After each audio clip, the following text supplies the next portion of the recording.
पूजा पढ़ाई में हमेशा अव्वल आती थी। वो आगे बीटेक करना चाहती थी, लेकिन उसके भाई भाभी ये बिल्कुल नहीं चाहते थे कि वो आगे और पढ़ाई करे।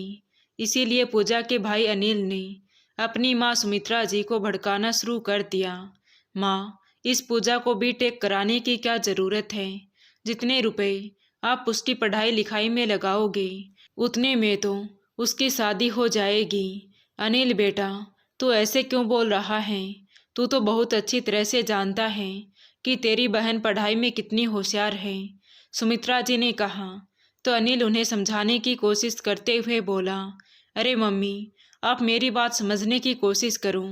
उसके बीटेक कराने से हमें कोई फ़ायदा नहीं होने वाला।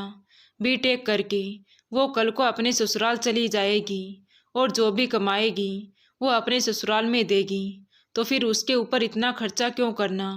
देख बेटा, मैं तुमसे प्यार करती हूँ, तो इसका मतलब ये नहीं कि तुम्हारी गलत बात भी मान लूँ। तुमको तो पढ़ाई लिखाई से कोई मतलब था नहीं, और जब तुम्हारी बहन पढ़ लिख कर अपने पैरों पर खड़ी होकर अपने माता पिता का नाम रोशन करना चाहती है, तो तुम उससे भी जल रहे हो। फिर उसे समझाते हुए बोली, देख अनिल बेटा, तुमने आज तक मुझसे जो भी कहा मैंने सब बातें मानी, लेकिन ये पूजा के भविष्य का सवाल है, इसीलिए हम उसकी पढ़ाई बीच में नहीं रोक सकते। तो अनिल गुस्से में बोला, ठीक है, फिर मुझे क्या करना है? कल को कॉलेज में जाएगी, कुछ ऊंच नीच हो जाए तो मुझसे मत कहना। तो सुमित्रा जी बोली, अनिल, मैं पूजा को बहुत अच्छी तरह से जानती हूँ। वो कभी कुछ ऐसा नहीं करेगी जिसकी वजह से हमारी बदनामी हो। इतना तो भरोसा है मुझे अपनी बेटी पर। अपनी माँ के मुंह से बहन की तारीफ सुनकर अनिल गुस्से में बड़बड़ाता हुआ अपने कमरे में चला गया। राम किशन जी ने सुमित्रा जी की सारी बातें सुन ली थी।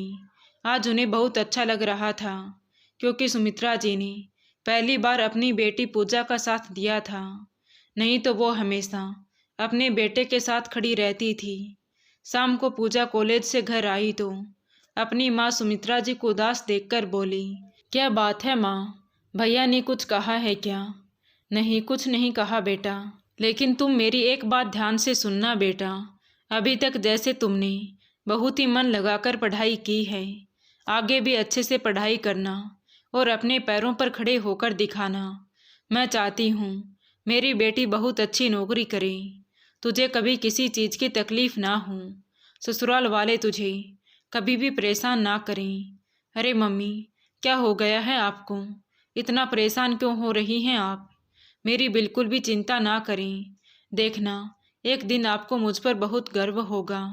कहते हुए पूजा ने अपनी माँ को गले से लगा लिया। समय अपनी रफ्तार से चलता रहा। पूजा की बीटेक कंप्लीट होते ही उसका एक बहुत अच्छी कंपनी में सिलेक्शन हो गया। घर में खुशियों का माहौल छा गया था। सब लोग बहुत खुश थे, लेकिन पूजा के भाई भाभी बिल्कुल भी खुश नहीं थे। उन्हें पूजा से बहुत जलन हो रही थी। गांव के सब लोग राम किशन जी और सुमित्रा जी को बधाइयाँ दे रहे थे। राम किशन जी, आपकी बेटी ने तो वो कर दिखाया जो आपके बेटे ने नहीं किया। आपने बिल्कुल सही कहा था कि लड़के और लड़कियों में कोई फ़र्क नहीं है। अगर लड़कियों को पढ़ाया जाए तो वो भी अपने माता पिता का नाम रोशन कर सकती हैं, उनके एक रिश्तेदार ने कहा। तो राम किशन जी बोले, बिल्कुल सही कह रहे हैं आप लोग, आजकल लड़कियों को पढ़ाना बहुत ज़रूरी हो गया है। ये सुनकर दूर खड़े पूजा के भाई भाभी जलकर राख हो गए थे। एक सप्ताह ही बीता था कि घर में एक और खुशखबरी आ गई। पूजा की भाभी माँ बनने वाली थी। सब लोग नन्हे मुन्ने के आने की खुशी मनाने लगे। धीरे धीरे समय बीतता गया। अब पूजा की भाभी सविता कोई काम नहीं करती, बस पूरा टाइम बेड पर आराम करती। यहाँ तक कि सुमित्रा जी उसका खाना भी उसके कमरे में ही पहुँचाती कि कहीं बहू को तकलीफ ना हो जाए। एक दिन पूजा की भाभी सविता ने पूजा को अपने कमरे में बुलाया और बोली, पूजा, मेरी प्रेगनेंसी में कुछ प्रॉब्लम हो गई है, इसीलिए मुझे 1 लाख रुपए की ज़रूरत है। तुम तो अपने भैया की कमाई को बहुत अच्छी तरह से जानती हो, उनके पास कोई बचत तो है नहीं। पूजा को अपनी भाभी का व्यवहार थोड़ा सा अजीब तो लगा, लेकिन उसने कुछ भी नहीं कहा। तभी सविता ने फिर से कहा, पूजा, मम्मी पापा से इस बारे में कुछ भी मत कहना, नहीं तो वो परेशान हो जाएंगे। ठीक है भाभी, मैं कल जब ऑफिस जाऊंगी तो निकाल कर ले आऊंगी। आप बिल्कुल भी परेशान मत हो, आप बस अपना और बच्चे का ख्याल रखो। पैसे की अगर कोई समस्या हुई तो वो सब मैं देख लूंगी, कहकर पूजा अपने कमरे में चली गई। उसने अपनी मम्मी पापा से इस बारे में कोई बात नहीं की और अगले दिन 1 लाख रुपए लाकर अपनी भाभी को दे दिए। रुपए देखकर सविता बहुत ही खुश हो गई। भाभी, भैया तो कल ऑफिस चले जाएंगे, अगर आप कहो तो मैं आपके साथ हॉस्पिटल चलती हूँ। ये सुनकर सविता थोड़ा घबरा गई और बोली, तुम चिंता मत करो पूजा, तुम अपने ऑफिस जाओ। तुम्हारे भैया ने कहा था कि वो कैब कर देंगे और वो हॉस्पिटल आ जाएंगे। फिर तो ठीक है भाभी, अगर कोई ज़रूरत हो तो मुझे फ़ोन करके बता देना, मैं आ जाऊंगी। पूजा जब सविता को रुपए दे रही थी तो बाहर से सुमित्रा जी ने देख लिया था। पूजा जैसे ही अपने कमरे में गई तो सुमित्रा जी भी उसके पीछे पीछे कमरे में चली गई। तो पूजा ने हैरानी से अपनी माँ की ओर देखा। क्या हुआ माँ, तुम मेरे पीछे पीछे क्यों आ रही हो? बेटा, मुझे सच सच बताओ, तुमने अपनी भाभी को वो 1 लाख रुपए क्यों दिए हैं? तुमने इतनी बड़ी रकम निकाल कर अपने भाभी को दे दी और हमसे एक बार भी पूछने की ज़रूरत नहीं समझी। अरे माँ, भाभी को ज़रूरत थी इसलिए मैंने उनको दे दिए, क्योंकि उनकी प्रेगनेंसी में कुछ कॉम्प्लिकेशंस हो गई हैं, इसीलिए उन्हें पैसों की ज़रूरत थी। पूजा बेटा, लगता है तुम अपनी भाभी को अभी तक पहचान नहीं पाई हो, सुमित्रा जी ने कहा तो पूजा उन्हें अपने पास बिठाते हुए बोली, अरे माँ, परेशान मत होइए, कोई बात नहीं, पैसे तो फिर से आ जाएंगे।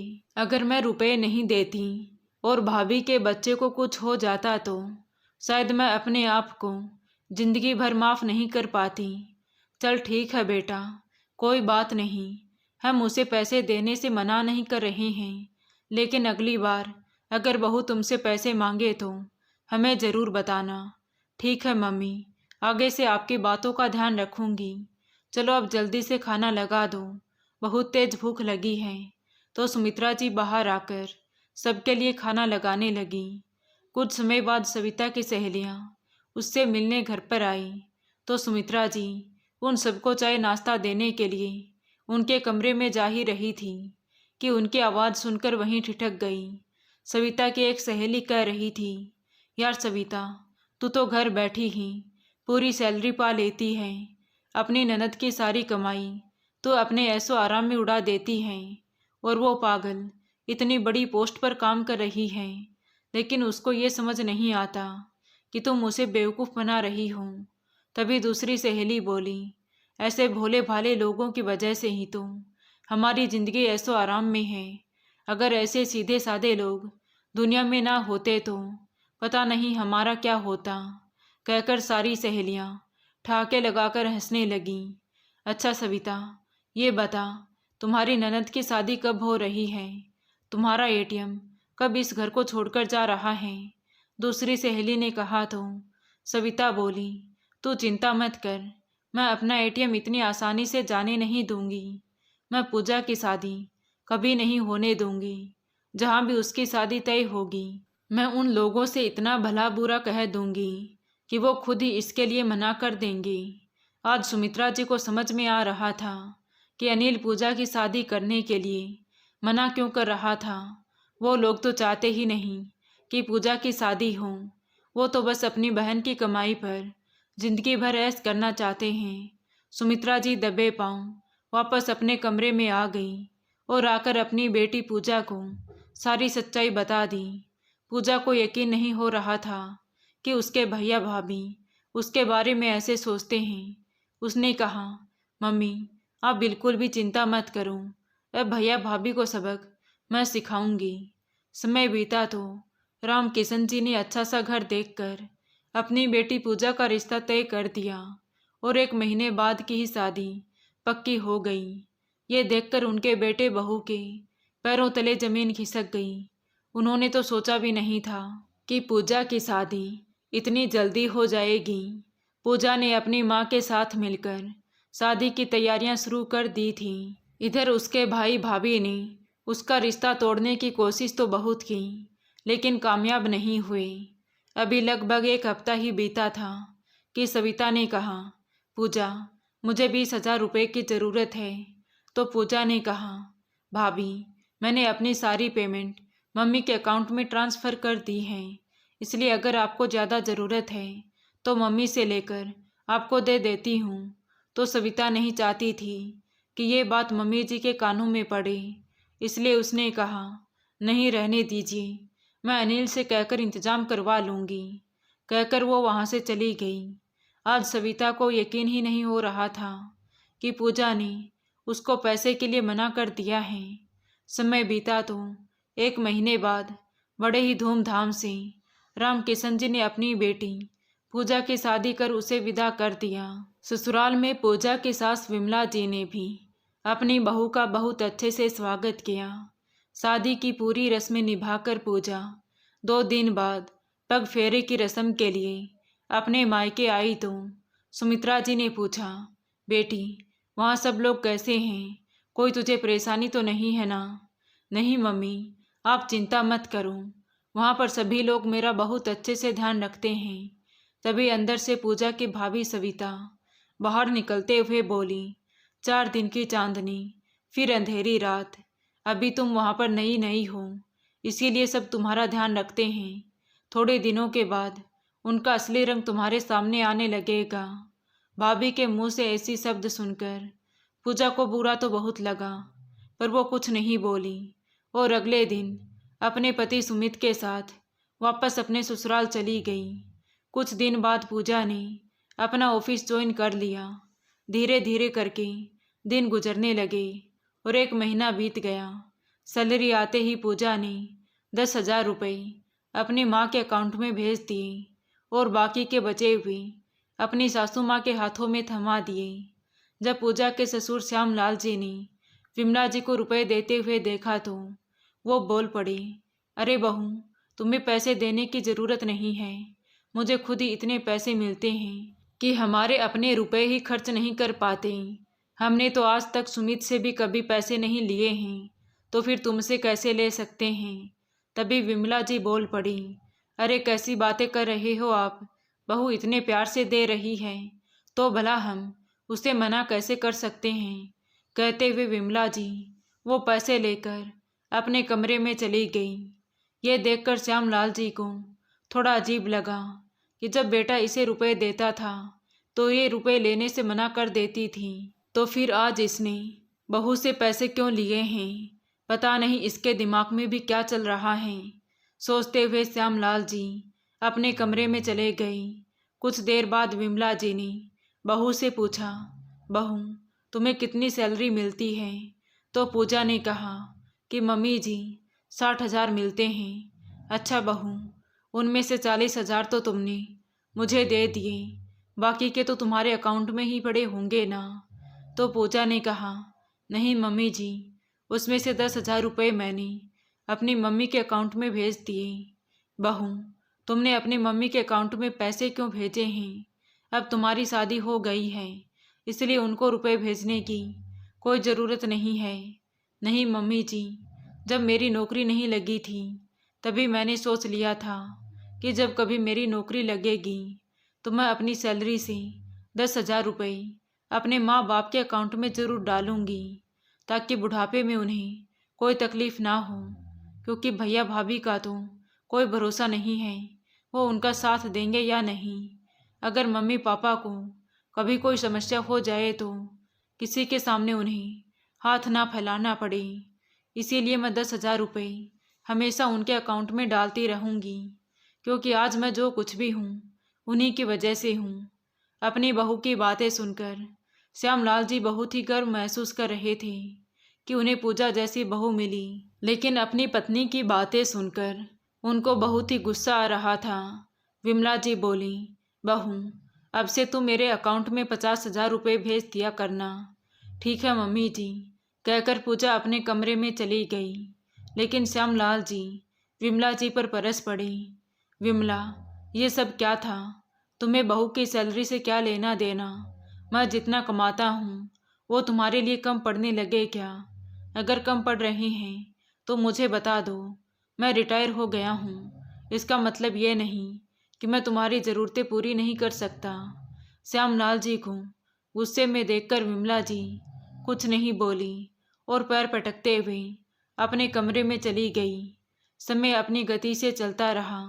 अब पूजा की शादी को पूरे 3 साल बीत गए थे, लेकिन अभी तक वो माँ नहीं बन पाई थी, जिसके चलते विमला जी उसे हमेशा बांझ कहकर बुलाने लगी। सुमित का व्यवहार भी 2 साल तक तो अच्छा रहा, लेकिन अब बच्चे के चलते वो भी पूजा से दूर रहने लगा। उसने अब घर पर आना कम कर दिया था और मुंबई में ही रूम लेकर रहने लगा। अगर घर पर आता भी तो ज़्यादा से ज़्यादा समय अपनी माँ के साथ ही बिताता।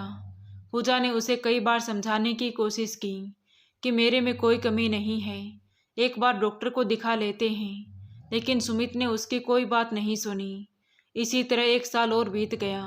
इस 1 साल में सुमित सिर्फ एक बार घर आया था, वो भी एक दिन के लिए।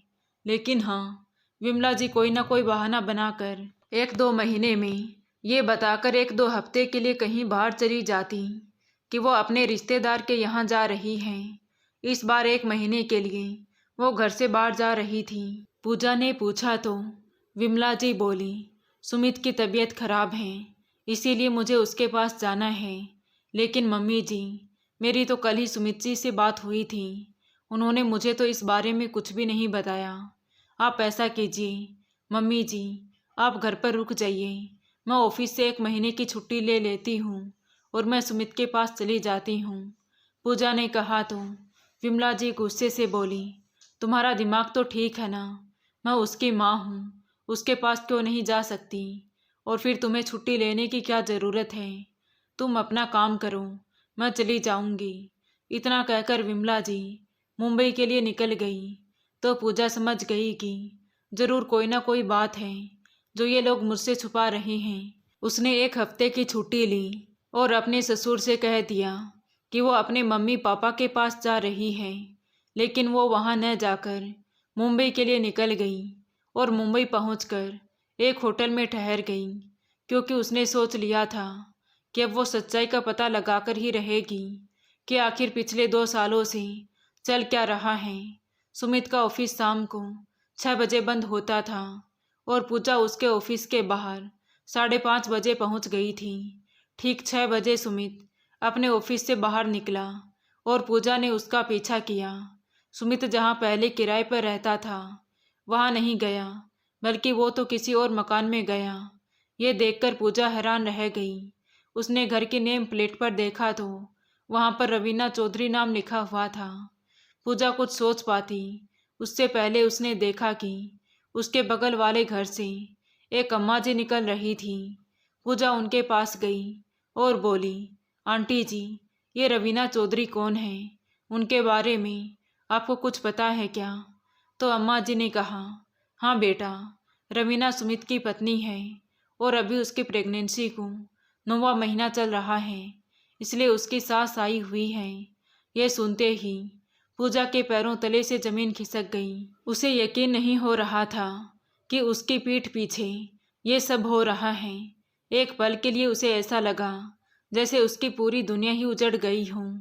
फिर अम्मा जी ने कहा, बेटा, ये जो रवीना है ना, इसके लक्षण मुझे कुछ ठीक नहीं लगते। जब सुमित ऑफिस के लिए निकल जाता है तो फिर इस घर में रोज एक लड़का आता है, वो अपने पति को ही धोखा दे रही है बेटा। अम्मा की बात सुनकर पूजा सोचने लगी, धोखा तो उसे मिलेगा ही, उसने भी तो अपनी पत्नी को धोखा दिया है। न माँ के लिए पूजा वापस अपने ससुराल आ गई तो श्यामलाल जी ने कहा, बेटा, तुम तो 1 हफ्ते के लिए गई थी ना, फिर इतनी जल्दी कैसे वापस आ गई? तो पूजा फूट फूट कर रोने लगी। ये देख श्यामलाल जी घबरा गई। क्या हुआ बेटा, वहाँ सब ठीक तो है ना? हाँ पापा जी, वहाँ तो सब ठीक है, लेकिन यहाँ कुछ भी ठीक नहीं है। इस घर में अब मेरा कुछ भी नहीं बचा है। अब मैं अपने घर वापस जाना चाहती हूँ और यहाँ लौटकर कभी नहीं आऊँगी। तो श्यामलाल जी ने कहा, बेटा, ऐसा क्यों कर रही है? आखिर हुआ क्या है? तो पूजा ने श्यामलाल जी को सारी सच्चाई बता दी। अब उसने सोच लिया था कि वो सुमित को तलाक देकर रहेगी। उसने तलाक के पेपर तैयार करवा लिए। लगभग 2 महीने बाद जब विमला जी घर वापस आई तो पूजा ने कहा, मम्मी जी, मुझे सच्चाई का पता चल गया है। सुमित ने दूसरी शादी कर रखी है और वो लड़की माँ बन चुकी है। इसीलिए आप उसके पास गई थी। जब मुझे सच्चाई का पता चला तो मुझे यकीन ही नहीं हो रहा था कि आप लोग मेरे साथ इतना बड़ा धोखा कर सकते हैं। इतना सुनते ही विमला जी के चेहरे से पसीना टपकने लगा, क्योंकि अब उनकी और सुमित की पोल एकदम से खुल चुकी थी। पूजा ने वो तलाक के पेपर सीधे सुमित के एड्रेस पर भिजवा दिए, जिसे देखकर सुमित के पैरों तले जमीन खिसक गई। उसने तो सोचा था कि जिंदगी भर ऐसे ही चलता रहेगा, लेकिन अब सच्चाई पता चल गई तो उसने तलाक के पेपर पर साइन कर दिए और इस तरह से दोनों का तलाक हो गया। पूजा अपने मायके आ गई। पूजा को अचानक सामान के साथ देखकर सुमित्रा जी हैरान थी। क्या हुआ बेटा, सब ठीक तो है ना?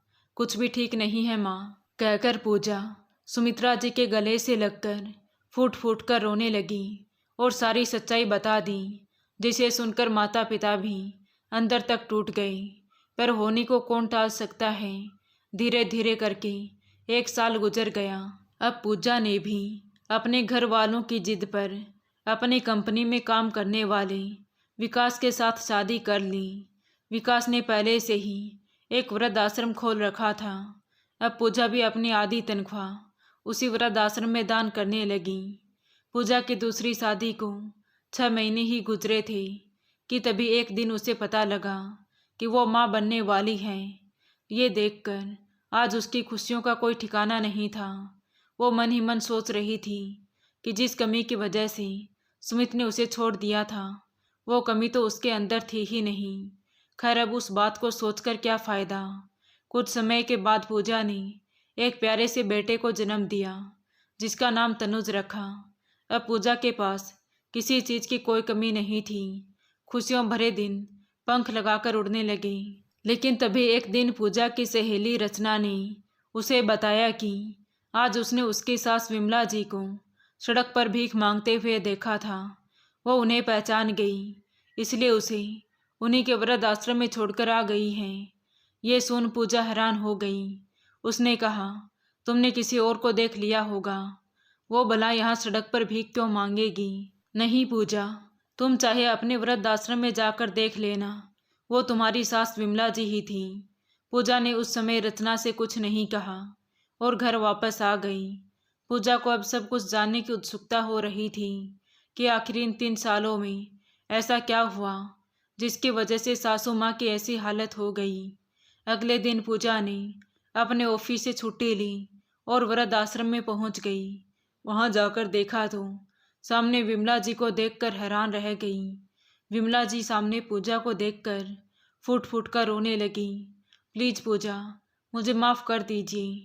हमने तुम्हारे साथ बहुत गलत किया और जिसकी सज़ा आज मैं भुगत रही हूँ। विमला जी रोए जा रही थी। पूजा ने उसे उठाया, कुर्सी पर बिठाकर उन्हें पानी पिलाया और फिर बोली, अच्छा तो विमला जी बताइए, आपके साथ क्या हुआ जिसकी वजह से आप यहाँ पर पहुँच गई? विमला जी ने जब पूजा के मुंह से अपने लिए मम्मी जी ना सुनकर विमला जी सुना तो उन्हें बहुत दुख हुआ। उन्होंने कहा, बेटा तुम यहाँ मुझे मम्मी कहकर बुला सकती हो। तो पूजा बोली, नहीं विमला जी, वो अधिकार तो आपने कब का खो दिया है। अब आप मेरे लिए सिर्फ एक साधारण सी महिला हैं, इसीलिए मैं आपको मम्मी जी कहकर नहीं बुला सकती हूँ। और हाँ, आपके साथ क्या हुआ अगर आप चाहे तो बता सकती हैं, नहीं तो कोई बात नहीं। तो विमला जी तो खुद अपना दिल हल्का करना चाहती थी। उसने कहा, पूजा जब तुम उस घर को छोड़कर चली गई तो तुम्हारे पापा जी की तबीयत खराब रहने लगी थी। तुम तो जानती हो ना कि तुम्हारे पापा जी तुमसे कितना प्यार करते थे। तुम्हारे घर से चले जाने की वजह से उन्हें बहुत ही गहरा सदमा लगा। वो बात बात पर मुझ पर गुस्सा करने लगे थे। उनका मानना था कि ये सब कुछ मेरी वजह से हुआ है और एक दिन अचानक उनके सीने में दर्द होने लगा। जब मैं उन्हें डॉक्टर के पास लेकर गई तो पता चला कि उन्हें हार्ट अटैक आया था और अब वो इस दुनिया को छोड़कर जा चुके हैं। मैंने ये बात बताने के लिए सुमित को फ़ोन किया तो फ़ोन सुमित ने नहीं बल्कि उसकी पत्नी रवीना ने उठाया था। तो मैंने उसे बताया कि तुम्हारे पिताजी को हार्ट अटैक आया था। आगे मैं कुछ कहती उससे पहले ही उसने फ़ोन काट दिया। उसने मेरी पूरी बात भी नहीं सुनी। मुझे तो यकीन नहीं हो रहा था कि रवीना ऐसा कर सकती है। मैंने सोचा शायद नेटवर्क की वजह से हुआ होगा, इसीलिए मैंने दोबारा फ़ोन लगाया, लेकिन दोबारा उसने फ़ोन ही नहीं उठाया। मुझे समझ में नहीं आ रहा था कि मैं क्या करूं। तुम्हारे पापा की डेड बॉडी हॉस्पिटल में रखी थी। फिर दोपहर में मैंने सुमित को फ़ोन किया तो इस बार सुमित ने ही फ़ोन उठाया। तो मैंने उसे बताया कि उसके पिताजी इस दुनिया को छोड़कर जा चुके हैं। उसने कहा, माँ मैं अभी हॉस्पिटल के लिए निकलता हूँ। मैं वहीं अस्पताल में बैठी रोती रही और लगभग 2 घंटे के बाद सुमित हॉस्पिटल आ गया। वहाँ से तुम्हारे पापा जी की डेड बॉडी लेकर हम लोग घर आ गए। सुमित ने रवीना को फ़ोन करके बता दिया था कि उसके पापा अब इस दुनिया में नहीं रहे, लेकिन फिर भी रवीना उनके अंतिम दर्शन के लिए नहीं आई। लगभग 1 हफ्ते के बाद रवीना अपने बच्चे के साथ घर आई तो सुमित ने उस पर गुस्सा करते हुए कहा, अब तुम यहाँ पर क्या करने आई हो, जाओ वहीं रहो। तो रवीना ने नाटक करते हुए कहा कि उसकी तबीयत बहुत ज़्यादा खराब हो गई थी और वो अपनी तबीयत के बारे में बताकर उसे परेशान नहीं करना चाहती थी, इसलिए नहीं आई। तो सुमित ने भी उसकी बात मान ली और उसे माफ़ कर दिया। 1-2 दिन बाद रचना ने सुमित से कहा, सुमित मम्मी जी अकेली यहाँ पर क्या करेगी, हम एक काम करते हैं, इस घर को बेच देते हैं और मम्मी जी को अपने साथ लेकर मुंबई चलते हैं। ये सुनकर मुझे भी बहुत अच्छा लगा था कि रवीना बहू मुझे अपने साथ रखना चाहती है। सुमित ने उस घर को बेचने के लिए 2-4 लोगों से बात की और फाइनली 40 लाख रुपए में हमारा वो घर बिक गया। वो सारे रुपए रवीना के अकाउंट में गए थे। मुझे तो इस बात का एहसास भी नहीं था कि रवीना हमें इस तरह से धोखा देगी। विमला जी, एहसास तो मुझे भी नहीं था कि आप लोग मुझे इस तरह से धोखा देंगे। पूजा ने विमला जी की बात को बीच में ही काटते हुए कहा। तो विमला जी बोली, बेटा कहते हैं ना, एक दिन हमारे कर्मों का फल हमें ज़रूर मिलता है और हमें भी हमारे कर्मों का फल मिलना शुरू हो गया था। घर बेचने के बाद मैं सुमित और रवीना के साथ मुंबई आ गई। कुछ दिनों तक तो सब कुछ ठीक रहा, लेकिन फिर रवीना ने अपना असली रंग दिखाना शुरू कर दिया।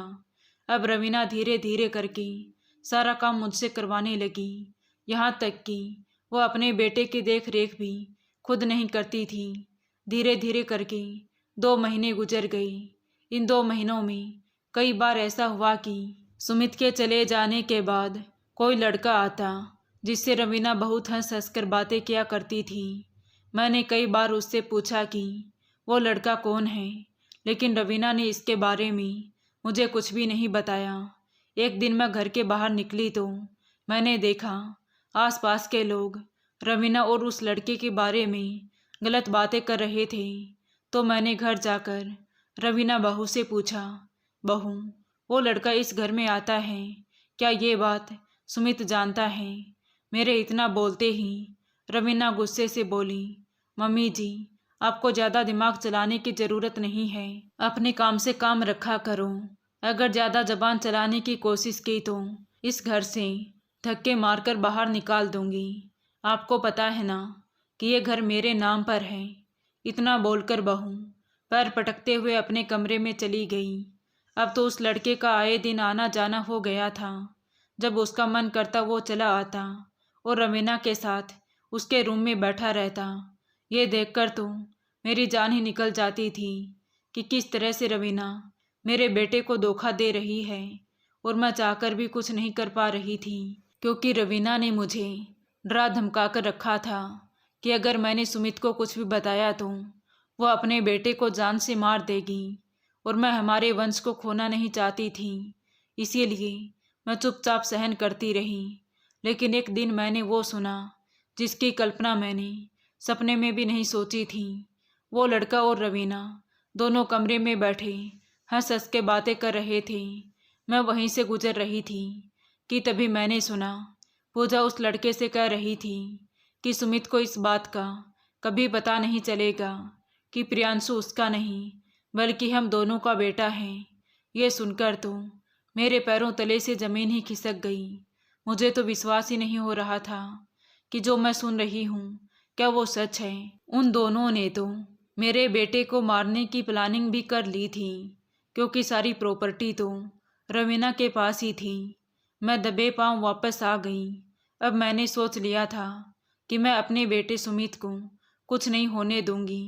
इसीलिए जब शाम को सुमित घर वापस आया तो मौका देखकर मैंने उसे सारी सच्चाई बता दी कि प्रियांशु हमारा बच्चा नहीं है। यह सुनते ही तो सुमित के आंखों से झरझर आंसू बहने लगे। जिस बच्चे के लिए उसने तुम्हें धोखा दिया था वो बच्चा तो उसका था ही नहीं। मैंने सुमित को ये भी बता दिया कि वो दोनों उसे मारने की प्लानिंग कर रहे हैं। तो सुमित ने कहा, मम्मी अब मेरे अंदर बचा ही क्या है, मैं तो मर ही गया हूँ। मैंने पूजा को धोखा दिया और आज मुझे भी बदले में धोखा ही मिल गया। लेकिन इतना बड़ा धोखा होगा ये मैंने कभी नहीं सोचा था। बोलकर वो फूट फूट कर रोने लगा। अब उसने ऑफिस जाना छोड़ दिया था, कुछ भी खाता पीता नहीं था। यहाँ तक कि जब प्रियांशु जिसे अभी तक अपना बेटा मानता आया था वो भी उसके पास आता तो वो उसे भी डांट कर भगा देता और पागलों की तरह कोने में पड़ा रहता। रवीना को सब कुछ पता चल गया था कि हमें उसकी सच्चाई पता चल चुकी है, इसीलिए वो हमारे साथ और भी बुरा बर्ताव करने लगी। इन्हीं सब के चलते एक दिन सुमित ने आत्महत्या कर ली। सुमित और उसके पिता दोनों मुझे छोड़कर चले गए, लेकिन मैं पता नहीं क्यों जिंदा थी। सुमित के मरने के बाद रवीना ने उस लड़के से शादी कर ली और वो दोनों एक साथ रहने लगी। तो मैंने सोचा जब मेरा बेटा ही नहीं रहा तो फिर मुझे इस घर में क्या लेना देना। मैं भी वहाँ से चली आई। मेरे परिवार का इतना बड़ा अंत होगा मैंने तो कभी सपने में भी नहीं सोचा था। ना मैंने उस दिन बच्चे की खातिर तुझे घर से निकाला होता और ना ही आज ये सब होता। कहीं ना कहीं मैंने अपने घर की बर्बादी अपने हाथों से लिखी थी, क्योंकि उस लड़की से सुमित की शादी तो मैंने ही करवाई थी। जब मैं उस घर से निकली थी तो मेरे पास कुछ भी नहीं था। कोई गाली देता, कोई धक्का मारता तो कोई खाने को कुछ दे देता। इसी तरह से दिन गुजरने लगे। तभी एक दिन मुझे तुम्हारी सहेली रचना बिटिया मिली। मैं तो उसे नहीं जानती थी, लेकिन वो मुझे पहचान गई और वो मुझे अपने साथ इस वृद्धाश्रम में ले आई। लेकिन बेटा मैं ये नहीं जानती थी कि वृद्धाश्रम तुम्हारा है, या फिर शायद मैं इस हालत में भी नहीं थी कि कुछ भी जान पाती। बस यही थी मेरी तुम्हारे आने की बाद की कहानी, जिसमें मैंने अपना सब कुछ गंवा दिया। विमला जी की बातें सुनकर वहाँ पर जितने लोग बैठे थे सबकी आंखें नम हो गई। विकास ने उठकर कहा, आंटी जी अब आप बिल्कुल भी परेशान मत होइए, यहाँ पर आपको कोई तकलीफ नहीं होगी, आप आराम से रहो। अभी ये बातें चल ही रही थी कि तभी अंदर से एक वृद्ध महिला उसके बेटे तनुज को लेकर आई, जो अंदर खिला रही थी। पूजा बिटिया, लगता है आपके बेटे को भूख लगी है, जरा इसे कुछ खिला पिला देना। तो पूजा ने अपने बेटे को गोद में लिया और विकास के साथ अपने घर वापस आ गई। तो पीछे से विमला जी ने उस वृद्ध महिला से पूछा कि ये तनुज पूजा और विकास का ही बेटा है क्या? तो उसने बताया, हाँ, पूजा और विकास की शादी हो चुकी है और तनुज उन्हीं का बेटा है। ये सुनकर विमला जी अपने आप को कोसने लगी कि काश उसने थोड़ा सा सब्र और कर लिया होता तो आज उनका हंसता खेलता परिवार यूं बर्बाद नहीं होता। आज विमला जी के पास पछताने के सिवा कुछ नहीं बचा था। तो दोस्तों, आपको ये कहानी कैसी लगी कमेंट करके ज़रूर बताएं। कहानी अच्छी लगी हो तो प्लीज़ वीडियो को लाइक करें, शेयर करें और हमारे चैनल कहानी विद देवांशी को सब्सक्राइब ज़रूर करें। Thank you.